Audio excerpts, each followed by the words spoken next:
கங் கணபதியே நம. அனைவருக்கும் வணக்கம். கந்த புராணத்தின் இந்த பதிவை உங்களுடன் பகிர்ந்து கொள்வதில் மிக்க மகிழ்ச்சி அடைகிறேன். இச்சாசக்தியாகிய வள்ளியும் கிரியாசக்தியாக தெய்வானையும் விளங்க ஞானவேல் தாங்கி மயில் வாகனத்தில் வலம் வரும் முருகப் பெருமானை நம் மன வாகனத்தில் ஏற்றி வைப்போம். 16 பேறுகளையும் தன் 12 கைகளாலும் வாரி வழங்குவான் நம் வடிவேலன். கந்த புராணம் 7 உபதேச காண்டம். அதில் 10 திருநீற்றை இகழ்ந்த புஜபலன் கதை. அதன் தொடர்ச்சி. புஜபலன் ஏதோ பூர்வ ஜென்ம புண்ணியத்தின் பயனால் விதர்ப்ப நாட்டு அரசனுடைய குண்டினம் என்னும் நகரத்திற்கு வந்து சேர்ந்தான். அங்கே தட்டு தடுமாறியபடி பலவீனமான சோர்ந்த நிலையில் பிச்சையெடுத்து புசித்து உயிர் வாழ்ந்து வந்தான். இங்கே இப்படி இருந்து வரும்போது அரசன் புஜபலனின் மனைவியை கானகத்தில் பிடித்துச் சென்ற வேடனை புலி ஒன்று அடித்து கொன்று போட்டுவிட்டது. அதன் பிறகு அரசனின் மனைவி அங்கும் இங்குமாக அலைந்து திரிந்து பிச்சை எடுத்து புசித்து உயிர் வாழ்ந்து வரலானாள். ஒரு சமயம் அவள் திருட முயன்றபோது கையும் களவுமாக பிடிபட்டு அதற்கு தண்டனையாக மூக்கறுபட்டாள். அதன் பிறகு அவள் பசி கொடுமையால் வாடி வருந்தி ஏதோ நல்வினையின் பயனால் தன் கணவன் தங்கியிருந்த அதே குண்டினம் என்னும் நகரத்திற்கு வந்து சேர்ந்தாள். ஆனால் கணவன் மனைவி இருவரும் ஒருவரையொருவர் பார்த்து கொண்டும் அவர்கள் தங்களை இன்னார் என்று உணர்ந்து கொள்ளாமல் இருவருமாக சேர்ந்தே பிச்சையெடுத்து வாழ்ந்து வரலானார்கள். அப்போது அவர்களின் உடலை எங்கிலும் உள்ளும் புறமுமாக பயங்கரமான கொடிய வியாதிகள் பீடித்து கொண்டன. உடலெங்கும் ரணம் ஏற்பட்டு அப்புண்களிலிருந்து சீயும் இரத்தமும் பெருகி வழிந்தன. இத்தகைய இழிவான நிலைமையிலும் அவர்கள் இருவரும் ஆங்காங்கே பிச்சை கேட்டு திரிந்து உயிர் வாழ்ந்து வந்தார்கள். ஒரு நாள் அவர்கள் எதேச்சையாக சுசீலன் என்ற அந்தணனின் வீட்டின் முன்னால் வந்து நின்று பிச்சை கேட்டு யாசித்தார்கள். அப்போது அவர்களுடைய பரிதாபமான கோலத்தைக் கண்டு மனமிரங்கிய சுசீலன், நீங்கள் இருவரும் யார்?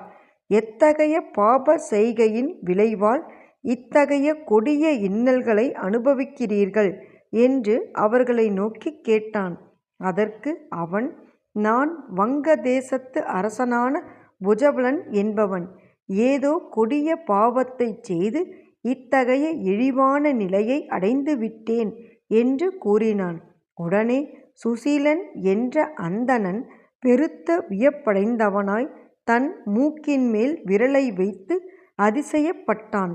பிறகு அவன் அந்த பிச்சைக்காரனை நோக்கி, நீ இதற்கு முன்பாக என்னை எங்கேயாவது பார்த்திருப்பதாக ஞாபகம் இருக்கிறதா என்று வினவினான்.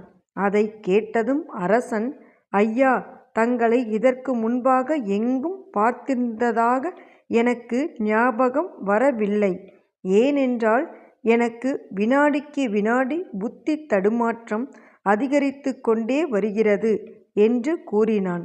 உடனே சுசீலன், முன்பொரு சமயம் உன்னிடம் தானம் பெறுவதற்காக நான் வந்திருந்த போது உன்னிடம் திருநீறு தரித்து கொள்ள வேண்டுமென்று நான் தெரிவித்தேன். ஆனால் நீயோ செல்வ செழிப்பு, பருவ பூரிப்பு முதலானவற்றின் மமதையால் என் வார்த்தைகளை காதில் வாங்கி கொள்ளாமல் அலட்சியமாக இருந்து விட்டாய். அதனால் உன்னிடமிருந்த தானத்தை பெற்று கொள்ளாமலேயே நான் என் நாட்டிற்கு திரும்பி வந்துவிட்டேன்.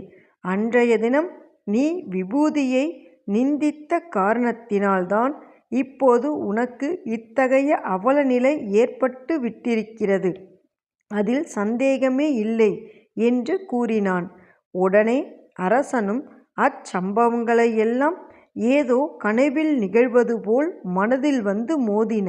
அவன் உடனே சுசீலனின் கால்களில் சாஷ்டாங்கமாக விழுந்து கைகளை கட்டிய வண்ணம், அந்தண சிரேஷ்டரே, நீங்கள் என்னிடமிருந்து அன்றைய தினம் தானத்தை பெற்றுக்கொள்ளவும் இல்லை.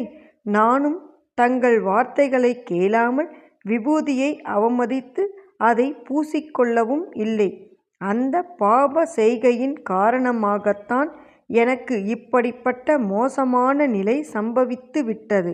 ஆகையால் சுவாமி, தாங்கள் இப்போது தங்கள் திரு கைகளால் எனக்கு விபூதியை கொடுத்து தரித்து கொள்ளச் செய்து என்னுடைய இந்த இக்கட்டான நிலையிலிருந்து என்னை காத்தருள வேண்டும் என்று வேண்டினான். உடனே புண்ணிய சீலனான சுசீலனும் புனிதத் தன்மை வாய்ந்த தூய்மையான விபூதியை எடுத்து அவனிடம் கொடுத்து, இதை உன் உடம்பில் நீ பூசிக்கொண்டவுடனேயே உன்னை பீடித்திருக்கும் சகல பாவங்களும் விலகிச் சென்று அஷ்ட ஐஸ்வர்யங்களும் உன்னை அடைய கடவதாக. விரைவிலேயே நீ உன் மனைவியோடு சேர்ந்து உன் வியாதிகளிலிருந்தும் விடுபட்டு விரோதிகளையும் வென்று சௌக்கியமாக வாழ்ந்து வருவாயாக என்று கூறி ஆசிர்வதித்தான். எண்ணிய பொருளை அருளச் செய்யும் கந்த புராணத்தை காதலுடன் இப்புவியில் படிப்போர், கேட்போர், நினைப்போர் யாவரும் பசு, பத்தினி, உறவினர், புத்திரன் ஆகிய அனைவரோடும் ஆனந்த வாழ்வை வாழ்ந்து இந்திரனைப் போல தலைமைத்துவமும் இன்பமும் மிக்க வாழ்வையும் வாழ்ந்து இறுதியில் பரமானந்த நிலையாகிய சிவபத பேரும் பெறுவர். வேலும் மயிலும் சேவலும் துணை. கந்த புராணத்தின் தொடர்ச்சியை தொடர்ந்து கேட்க நமது ஆர்கேஎன் காலம் சேனலை சப்ஸ்கிரைப் செய்து பெல் ஐகானையும் கிளிக் செய்யுங்க. இந்த பதிவினை நமது ஆன்மீக அன்பர்கள் அனைவருக்கும் மற்றும் புராணங்களை கேட்க விரும்புபவர்களுக்கும் ஷேர் செய்யுங்க. பிடித்திருந்தா மறக்காம லைக் பண்ணுங்க, கமெண்ட் பண்ணுங்க. தொடர்ந்து கேட்பவர்கள் அனைவருக்கும் எனது மனமார்ந்த நன்றி. நாளையும் வருவான் நமது வடிவேலன்.